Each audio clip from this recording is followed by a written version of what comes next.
तो आज के नई वीडियो में आप सभी को स्वागत है। तो आज हम लोग इस वीडियो में करने वाले हैं क्लास 12th इंटर परीक्षा के लिए जो हमारा फाइनल परीक्षा है फरवरी में, उसके लिए हिंदी का मोस्ट वीवीआई ऑब्जेक्टिव प्रश्न जो काफी सारे इंपॉर्टेंट है। आज हम लोग इस वीडियो में करेंगे हिंदी का मोस्ट वीवीआई ऑब्जेक्टिव प्रश्न और हिंदी ग्रामर भी करेंगे। इस वीडियो में आप लोग को व्याकरण भी देखने के लिए मिलेगा और बुक से भी देखने के लिए मिलेगा, जो काफी सारे प्रश्न जो है वह इंपॉर्टेंट है। और आप लोग को जो फरवरी में फाइनल परीक्षा है उसमें कई सारे प्रश्न आप लोग को परीक्षा में यहाँ से देखने के लिए मिलेगा। तो आप लोग जो है इस वीडियो को पूरे अंत तक देख लीजिए और सारे प्रश्न को करते चलिए। और लास्ट में आप लोग कौन बताएगा कि आप लोग जो है वह कितने प्रश्न को सही कर पाते हैं, और उससे आप लोग को पता चलेगा कि आप लोग का जो तैयारी है वह कितना बढ़िया है। ठीक है, तो हम लोग ज्यादा समय नहीं लेंगे और करते हैं हम लोग वीडियो का स्टार्ट और करते हैं मोस्ट वीवीआई ऑब्जेक्टिव प्रश्न जो हमारा क्लास 12 जो फाइनल परीक्षा जो हिंदी का है।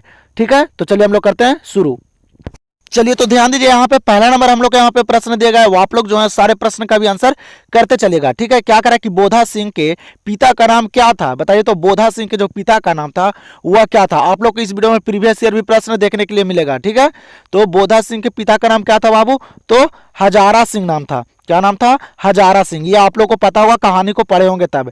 ठीक है, बोधा सिंह के पिता का क्या नाम था, हजारा सिंह नाम था। तो यहाँ पे पहला नंबर प्रश्न का राइट आंसर हो जाएगा ऑप्शन नंबर सी। मैं ऑप्शन को नहीं पढ़ूंगा क्योंकि हम लोग को कम समय में बहुत सारे ऑब्जेक्टिव को क्लियर करना है, तो हम लोग डायरेक्ट आंसर को करते चलेंगे और सारे प्रश्न का भी आप लोग आंसर करते चलिएगा। तो अगला प्रश्न यहाँ पे दूसरा नंबर प्रश्न को देख लीजिए। क्या करे दूसरा नंबर प्रश्न कि पुत्र वियोग से माँ का जीवन कैसा हो गया है, बताइए। तो पुत्र वियोग से माँ का जो जीवन है वह कैसा हो गया है। बहुत ही इंपॉर्टेंट प्रश्न है और सारे प्रश्न इंपॉर्टेंट है बाबू। ठीक है, तो आप लोग सारे प्रश्न को करते चलिए। तो पुत्र वियोग से माँ का जीवन जो है वह कैसा हो गया है, आप लोग पढ़े होंगे कहानी को, तो सूना सूना हो गया है। कैसा हो गया पुत्र वियोग से माँ का जीवन, तो सूना सूना, ये आप लोग को पता होगा। तो यहाँ पे 2 नंबर प्रश्न का राइट आंसर हो जाएगा ऑप्शन नंबर ए। चलिए तो फिर यहाँ पे देख लीजिए तीसरा नंबर प्रश्न। क्या करें कि जूठन शीर्षक पाठ हिंदी साहित्य की कौन विधा है, बताइए। तो जूठन जो हमारा चैप्टर है वह शीर्षक पाठ की हिंदी साहित्य की कौन सी विधा है, बताइए। तो शब्द चित्र है कि रेखा चित्र है कि निबंध है कि आत्मकथा है, बताइए आप लोग। इस प्रश्न में बहुत सारे बच्चे जो हैं वह गलत कर देते हैं। ठीक है, तो आप लोग अच्छे तरीके से सारे प्रश्नों को याद कर लीजिए। तो जूठन शीर्षक पाठ हिंदी साहित्य की कौन सी विधा है बाबू, तो वह आत्मकथा है। कैसी है, आत्मकथा है, याद रखेगा। तो यहाँ पे तीसरा नंबर प्रश्न का आंसर हो जाएगा ऑप्शन नंबर डी। चलिए तो फिर यहाँ पे 4 नंबर प्रश्न हम लोग को दिया गया। क्या करा है कि कमल शब्द का पर्यायवाची क्या है, बताइए आप लोग। पर्यायवाची शब्द से आप लोग को 1 से 2 प्रश्न वहां पे देखने के लिए मिलेगा। ठीक है, तो कमल शब्द का जो पर्यायवाची शब्द है बाबू वह क्या है, बताइए। तो कमल शब्द का जो पर्यायवाची शब्द है वह सरोज है। क्या है, सरोज है, याद रखेगा। यह ना कि फूल और पुष्प को मार दीजिएगा। ठीक है, ये नहीं होगा, क्या होगा, सरोज होगा। तो यहाँ पे 4 नंबर प्रश्न का आंसर क्या होगा, ऑप्शन नंबर ए। चलिए तो फिर यहाँ पे देख लीजिए 5 नंबर प्रश्न को क्या दिया गया है। कह रहा है कि झंझट शब्द का पर्यायवाची क्या हुआ है, बताइए। तो झंझट शब्द का जो पर्यायवाची है वह क्या है, यहाँ पे बताइए आप लोग। झंझट शब्द का पर्यायवाची क्या है बाबू, तो बवाल है। झंझट होता है तो बवाल उठता है। ठीक है, आप लोग को पता होगा झंझट शब्द का पर्यायवाची क्या होगा, बवाल होगा। तो यहाँ पे क्या हो जाएगा आंसर, ऑप्शन नंबर बी।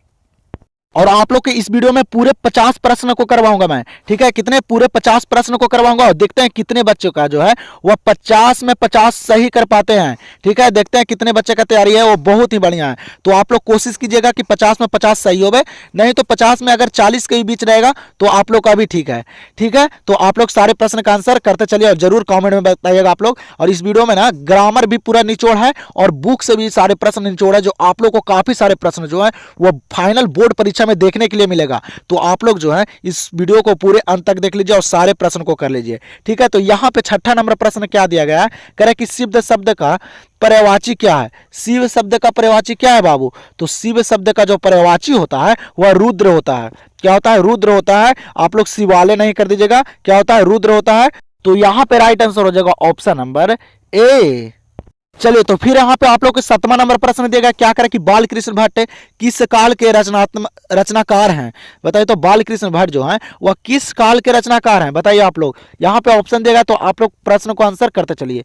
तो आप लोग जो है ये 7 नंबर प्रश्न का आंसर जल्दी से कमेंट करके बता दीजिए कि बाल कृष्ण भट्ट जो है वह किस काल के रचनाकार हैं बाबू। यह हमारा पहला चैप्टर है बातचीत, इसके लेखक हैं बाल कृष्ण भट्ट जी। जो बाल कृष्ण भट्ट जी है वह किस काल के रचनाकार है, तो आप लोग जल्दी से कमेंट सेक्शन में आंसर कीजिए कि 7 नंबर प्रश्न का आंसर जो होगा वह क्या होगा। देखते हैं कितने बच्चे का आंसर जो है वह सही आते हैं कमेंट बॉक्स में। तो आप लोग जल्दी से कमेंट कर दीजिए। तो हम लोग देखते हैं अगला प्रश्न को। चलिए तो फिर यहाँ पे देख लीजिए अगला प्रश्न 8 नंबर दिया गया, क्या करें कि घी शब्द क्या है, बताइए तो घी शब्द जो है वह क्या है बाबू, स्त्रीलिंग है कि पुल्लिंग है कि उभयलिंग है, बताइए आप लोग कि इनमें से कोई नहीं है। घी शब्द जो है वह क्या है, यह पूछा गया प्रश्न बोर्ड एग्जाम में, इसीलिए इस वीडियो में प्रीवियस ईयर में प्रश्न आप लोग के लिए लाया हूं। ठीक है, तो घी शब्द जो है वह क्या है बाबू, तो पुल्लिंग है। क्या है, घी शब्द पुल्लिंग है। आप लोग याद रखिएगा अच्छे तरीके से, प्रीवियस ईयर प्रश्न रिपीट होता है बोर्ड परीक्षा में। तो यहां पे 8 नंबर प्रश्न का आंसर क्या होगा, ऑप्शन नंबर बी। चलिए तो फिर यहाँ पे 9वां नंबर प्रश्न क्या करा है आप लोग को कि श्याम ने खाया किस काल का उदाहरण है, बताइए तो श्याम ने खाया जो है वह किस काल का उदाहरण है। तो आप लोग को पता होगा कि था है, थी है या है, ये रहता है वह भूतकाल में रहता है। आप लोग पढ़े होंगे टेंस को, तो आप लोग को पता होगा। तो श्याम ने खाया यह किस काल का उदाहरण है, तो यह है बाबू भूतकाल का उदाहरण। किस काल का, भूतकाल का, याद रखेगा। तो यहां पे 9 नंबर प्रश्न का आंसर हो जाएगा ऑप्शन नंबर ए। 10 नंबर प्रश्न को देख लीजिए, क्या करा कि कड़ वाक्य शीर्षक कविता के कवि निम्न में से कौन है। अब आप लोग को चैप्टर और लेखक से जरूर वहां पे 2 से 3 प्रश्न देखने के लिए मिलेगा, क्या कि चैप्टर और लेखक बहुत सारे पूछे जाते हैं बोर्ड परीक्षा में। तो आप लोग सारे चैप्टर और लेखक को कंप्लीट कर लीजिएगा। ठीक है, तो 10 नंबर क्या करा कि कड़वक शीर्षक कविता के कवि जो है वह कौन है बाबू। तो आप लोग सभी को पता होगा कि कड़वक शीर्षक के जो कवि है वह मलिक मोहम्मद जायसी जी हैं। कौन है, मलिक मोहम्मद जायसी जी हैं। तो यहां पे क्या हो जाएगा right answer, option number D. चलिए तो 11 नंबर प्रश्न क्या करा है कि तुलसीदास के दीक्षा गुरु कौन थे, बताइए तो तुलसीदास के जो दीक्षा गुरु थे वह कौन थे बाबू, बताइए आप लोग। बहुत ही इंपॉर्टेंट प्रश्न है, बताइए आप लोग। सारे प्रश्न इस वीडियो में इंपॉर्टेंट है। और आप लोग को वीडियो पसंद आ रहा होगा तो वीडियो को आप लोग लाइक कीजिए, शेयर कीजिए, और चैनल से नहीं जुड़े हैं तो आप लोग जल्दी से जुड़ जाए। अभी टाइम है, आप लोग को सारे ऑब्जेक्टिव को, सारे विषय का यहाँ पे कंप्लीट करवा दूंगा मैं। ठीक है, तो आप लोग सिर्फ बने रहिए और सारे ऑब्जेक्टिव को देखते चलिए और सारे प्रश्न को करते चलिए। तो तुलसीदास के दीक्षा गुरु कौन थे बाबू, तो नरहरि दास थे। कौन थे, नरहरि दास थे तुलसीदास के दीक्षा गुरु, याद रखेगा। तो यहां पे 11 नंबर प्रश्न का आंसर हो जाएगा ऑप्शन नंबर सी। चलिए तो फिर यहाँ पे अगला प्रश्न देगा, बहुत इंपॉर्टेंट प्रश्न है, क्या करा कि साहित्य लहरी किनकी रचना है, बताइए तो। ये बोर्ड एग्जाम में पूछा गया प्रश्न है, बताइए तो साहित्य लहरी जो है वह किनकी रचना है बाबू, बताइए साहित्य लहरी किनकी रचना है। तो आप लोग को पता होगा कि सूर्यदास की रचना है। साहित्य लहरी किनकी रचना है बाबू, तो सूर्यदास की रचना है। तो यहाँ पे क्या हो जाएगा right answer, option number A. चलिए तो अगला प्रश्न यहाँ पे देख लीजिए, 13 नंबर क्या करा है कि कुड़माई का क्या अर्थ होता है। क्या करा है कि कुड़माई का क्या अर्थ होता है, बताइए आप लोग। कुड़माई का अर्थ क्या होता है बाबू, तो होता है क्या, मंगनी होता है। क्या होता है कुड़माई का अर्थ, मंगनी। तो यहाँ पे राइट आंसर हो जाएगा ऑप्शन नंबर बी। चलिए तो फिर यहाँ पे अगला प्रश्न क्या करा कि कारक के कितने भेद हैं, बताइए तो कारक के कितने भेद होते हैं, बताइए। ये बोर्ड एग्जाम में पूछा गया प्रश्न है। तो कारक के कितने भेद होते हैं बाबू, तो 8 भेद होते हैं। कारक के कितने भेद, 8 भेद, याद रखेगा। तो यहां पे राइट आंसर हो जाएगा ऑप्शन नंबर ए। फिर यहाँ पे 15 नंबर प्रश्न क्या करा है कि भारपेट शब्द में उपसर्ग क्या है। और आप लोग से उपसर्ग और प्रत्यय से वहां 2 से 3 प्रश्न जरूर देखने के लिए मिलेगा। तो आप लोग उपसर्ग और प्रत्यय को अच्छे तरीके से जान लीजिए। ठीक है, तो क्या करें कि भारपेट शब्द में उपसर्ग क्या है बाबू, तो बता देता हूं। जो उपसर्ग होता है वह आगे वाला वर्ड होता है, और जो प्रत्यय होता है वह लास्ट वाला जो उसका अर्थ होता है। ठीक है, तो यहाँ पे क्या करें कि भारपेट में जो आगे भार आ रहा है वो हो जाएगा उपसर्ग। क्या हो जाएगा, उपसर्ग क्या हो जाएगा, तो भार हो जाएगा। तो यहाँ पे राइट आंसर क्या हो जाएगा, ऑप्शन नंबर ए। और ऑप्शन को अच्छे तरीके से पढ़कर आंसर कीजिएगा। ठीक है, चलिए तो फिर यहाँ पे अगला प्रश्न 16 नंबर क्या करें कि ओ सादा नीरा शीर्षक पाठ का संबंध किस विधा से है, बताइए तो। ओ सादा नीरा जो चैप्टर है बाबू उसका जो संबंध है वह किस विधा से है, वह कहानी है, निबंध है, उपन्यास है कि नाटक है, क्या है वो। तो ओ सादा नीरा जो चैप्टर है वह क्या है, निबंध है। ठीक है, क्या है, निबंध है, आप लोग याद रखेगा। तो यहाँ पे राइट आंसर हो जाएगा ऑप्शन नंबर डी। तो 17 नंबर प्रश्न क्या करा है कि गायक शब्द का स्त्रीलिंग रूप क्या होगा। क्या करा कि गायक शब्द का जो स्त्रीलिंग रूप होगा वह क्या होगा बाबू, तो गायिका होगा। क्या होगा, गायिका। और गायिका किस प्रकार से लिखा था है, तो यहाँ पे देख लीजिए ऑप्शन नंबर बी में। ठीक है, गायिका होगा। तो यहाँ पे राइट आंसर क्या है, ऑप्शन नंबर बी। आप लोग इस वीडियो में बहुत सारे ग्रामर भी करवा रहे हैं कि ग्रामर से आप लोग को एक भी प्रश्न बोर्ड परीक्षा में छूटे ना। तो आप लोग सारे ग्रामर को भी देख लीजिए, बहुत सारे ग्रामर का प्रश्न है इस वीडियो में, और बुक से भी कई सारे प्रश्न हैं। तो आप लोग सारे प्रश्न का कीजिए आंसर, और आप लोग लास्ट में जरूर कमेंट बताइएगा कि आप लोग जो है वह कितने प्रश्न को सही कर पाए हैं। तो यहाँ पे क्या करा कि रामपुरवा कहाँ है, बताइए तो ये बुक से प्रश्न है। क्या करा कि रामपुरवा जो है वह कहाँ है, तो आप लोग पढ़े होंगे, तो रामपुरवा जो है बाबू वह कहाँ, भितिहरवा के पास है। कहाँ है रामपुरवा, याद रखेगा कहाँ, भितिहरवा के पास। तो यहाँ पे 18 नंबर प्रश्न का आंसर क्या हो जाएगा, ऑप्शन नंबर ए। चलिए अगला प्रश्न यहाँ पे क्या करें कि देशभक्ति शब्द कौन समास है, बताइए तो देशभक्ति शब्द जो है वह कौन सा समास है। तो यहाँ पे क्या हो रहा है, देश का भक्ति, देश का भक्ति, यहाँ पे कौन सा समास हो जाएगा, तो तत्पुरुष समास हो जाएगा। देशभक्ति कौन सा समास है, तत्पुरुष समास है। तो यहाँ पे राइट आंसर हो जाएगा ऑप्शन नंबर ए। अगला प्रश्न को देख लीजिए, 20 नंबर प्रश्न क्या देगा, करा कि सिपाही की मां निम्नलिखित में से कौन है। बताइए तो सिपाही की मां जो थी वह कौन थी, बताइए आप लोग, इसमें नाम दिया गया है, जल्दी से बताइए सिपाही की मां इनमें कौन थी, तो बिस्नी थी। सभी को पता होगा सिपाही की मां कौन थी बाबू, बिस्नी थी। तो यहाँ पे 20 नंबर प्रश्न का आंसर क्या है, ऑप्शन नंबर ए। चलिए तो 21 नंबर प्रश्न यहाँ पे देगा, क्या करा कि भगत सिंह निम्नलिखित में से किस प्रदेश के थे। भगत सिंह जो थे वह कहाँ के थे, तो भगत सिंह कहाँ के थे बाबू, तो वह पंजाब के थे।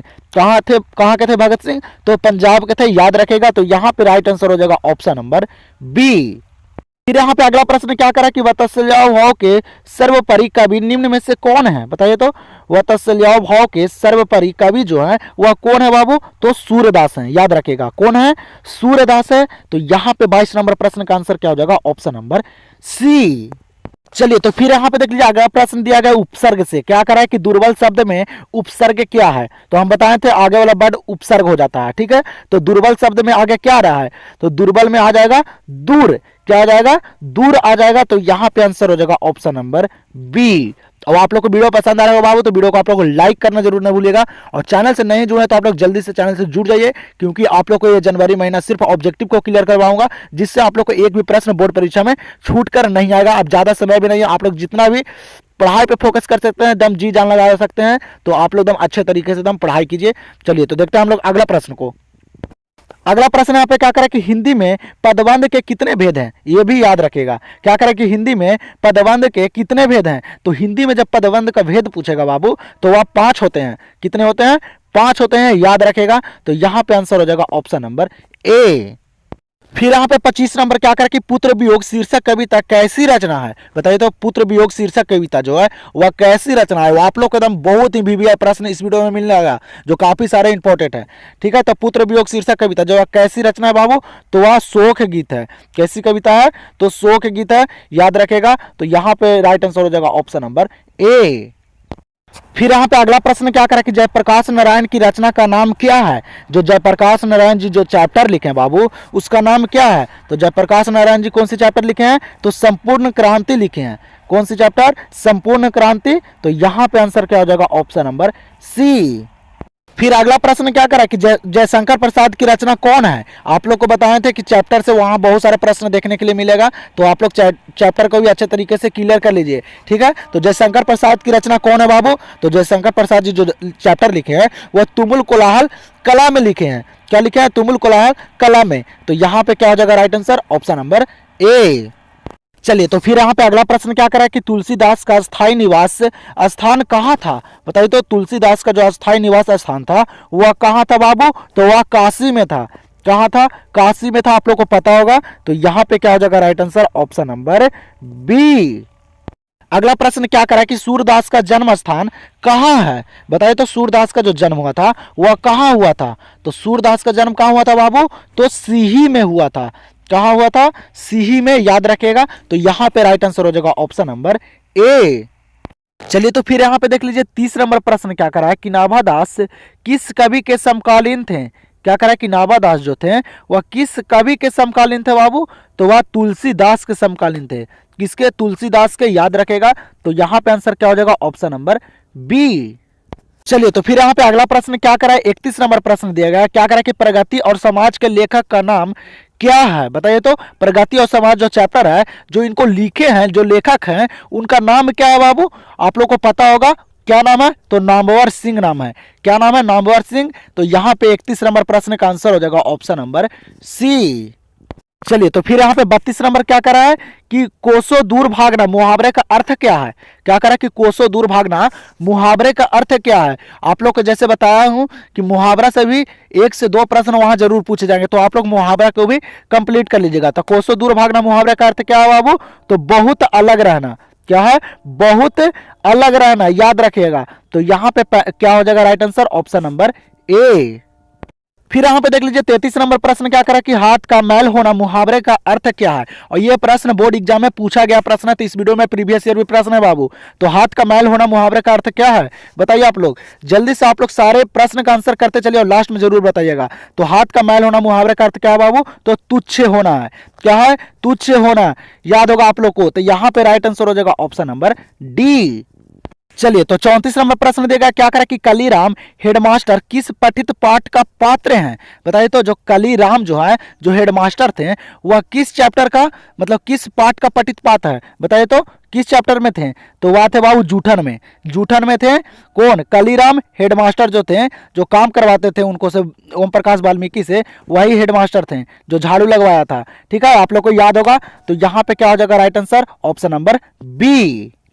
लोग को ना इस वीडियो में टोटल 50 प्रश्न करवाऊंगा और देखते हैं कितने बच्चों को 50 में 50 सही होते हैं, नहीं तो 50 में 40 प्लस होना जरूरी है। ठीक है बाबू, तो देखते हैं। आप लोग जरूर कमेंट बॉक्स में बताइएगा कि सर मेरा जो है 50 में 50 से सही हुआ है या कितना हुआ है। ठीक है, आप लोग सारे बच्चे कमेंट कीजिएगा। ठीक है, तो यहाँ पे प्रश्न क्या करा कि प्यारे नन्हे बेटे को कविता में लोहा किसका प्रतीक है। बताइए तो, बहुत ही इंपॉर्टेंट प्रश्न करवा रहे हैं बाबू इस वीडियो में, जो आप लोग को फाइनल बोर्ड परीक्षा जो फरवरी में है उसमें काफी सारे प्रश्न देखने के लिए मिलेगा। तो प्यारे नन्हे बेटे को कविता में लोहा जो है वह किसका प्रतीक है, तो वह कर्म का प्रतीक है। किसका प्रतीक है, कर्म का प्रतीक है, याद होगा। तो यहां पे आंसर हो जाएगा ऑप्शन नंबर डी। चलिए तो फिर यहाँ पे 36 नंबर प्रश्न देगा क्या करें कि चंद्रधर शर्मा गुलेरी की कितनी कहानियां हैं। बताइए तो, चंद्रधर शर्मा जो गुलेरी जी हैं उनकी कितनी कहानियां हैं बाबू, तो उनकी जो कहानियां हैं वह 3 कहानियां हैं। कितनी कहानियां चंद्रधर शर्मा गुलेरी की, तो 3 कहानियां। तो यहाँ पे राइट आंसर हो जाएगा 36 नंबर का ऑप्शन नंबर ए।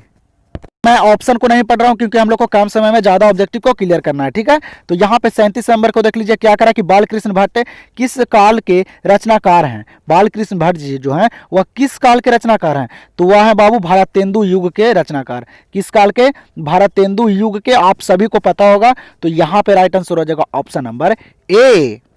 चलिए तो फिर यहाँ पे क्या करा अगला प्रश्न कि हीरा शब्द कौन संज्ञा है। बताइए तो हीरा जो है वह कौन सा संज्ञा है। बताइए, आप लोग के यहाँ पे ऑप्शन दिया गया है, संज्ञा से भी प्रश्न वहां पे देखने के लिए मिलेगा आप लोग को। तो हीरा शब्द जो है वह कौन सी संज्ञा है बाबू, तो वह द्रव्यवाचक संज्ञा, जिसे मापा या तौला जाए। ठीक है, तो हीरा क्या कौन सा संज्ञा है, तो द्रव्यवाचक है, आप सभी को पता होगा। तो यहाँ पे आंसर हो जाएगा ऑप्शन नंबर ए।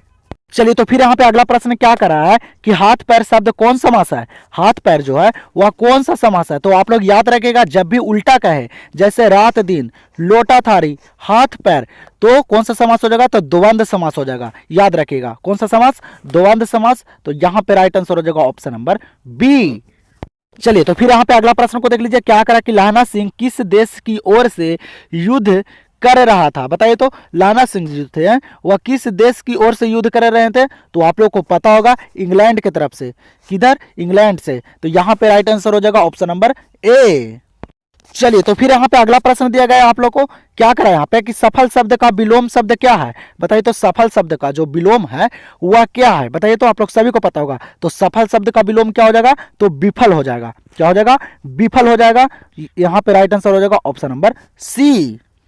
चलिए तो फिर यहाँ पे अगला प्रश्न को देख लीजिए क्या करा है कि भक्तमाल निम्न में से किस कवि की रचना है। बताइए तो, भक्तमाल जो है वह निम्न में से किस कवि की रचना है। बताइए आप लोग, भक्तमाल कौन लिखे हैं, तो वह लिखे हैं नाभादास जी।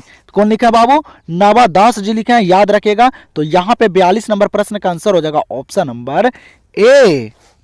चलिए तो फिर यहाँ पे देख लीजिए अगला प्रश्न बहुत इंपॉर्टेंट प्रश्न है और आप लोग को उच्चारण स्थान से भी 1 से 2 प्रश्न देखने के लिए मिलेगा। क्या करें कि ग का उच्चारण स्थान क्या है, ग का जो उच्चारण स्थान है बाबू क्या है, तो जो क ख ग जो बोला जाता है ये पूरा वह कंठ से बोला जाता है। तो ग का उच्चारण स्थान क्या हो जाएगा, तो कंठ हो जाएगा। क्या हो जाएगा, कंठ हो जाएगा। तो यहाँ पे राइट आंसर हो जाएगा ऑप्शन नंबर ए।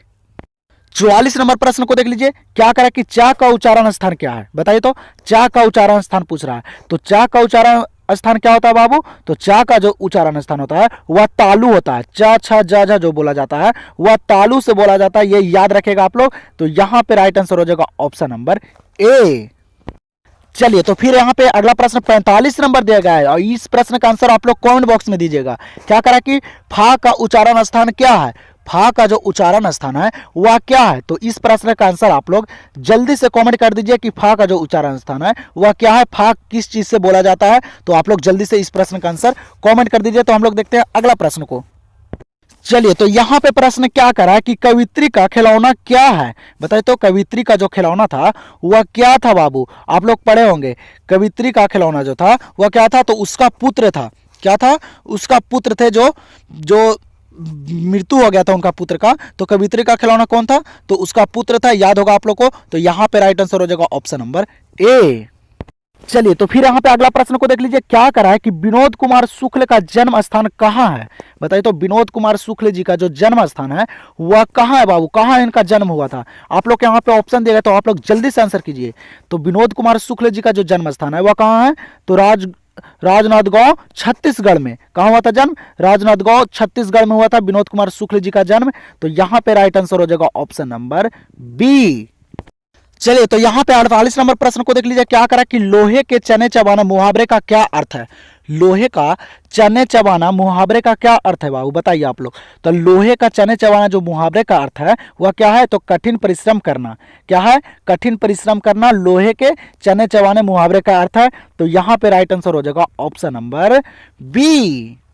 चलिए, तो 49 नंबर प्रश्न देगा। क्या करें कि मल्यज्ञ की रचना निम्न में से कौन है। बताइए तो मल्यज्ञ जी की जो रचना है वह इनमें कौन है, कौन लिखे हैं मल्यज्ञ।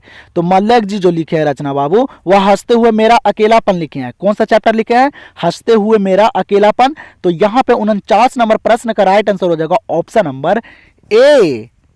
चलिए, तो हम लोग यहाँ पे लास्ट प्रश्न दिया गया 50 नंबर प्रश्न। इसके बाद आप लोग कमेंट में बताइएगा कि आप लोग को जो है वह 50 प्रश्न में कितने प्रश्न सही हुए हैं, आप लोग कितने प्रश्न को सही कर पाए हैं। और जितना भी प्रश्न इस वीडियो में करवाए हैं सारे प्रश्न इंपॉर्टेंट है और आप लोग को काफी सारे प्रश्न यहाँ से देखने के लिए मिलेगा।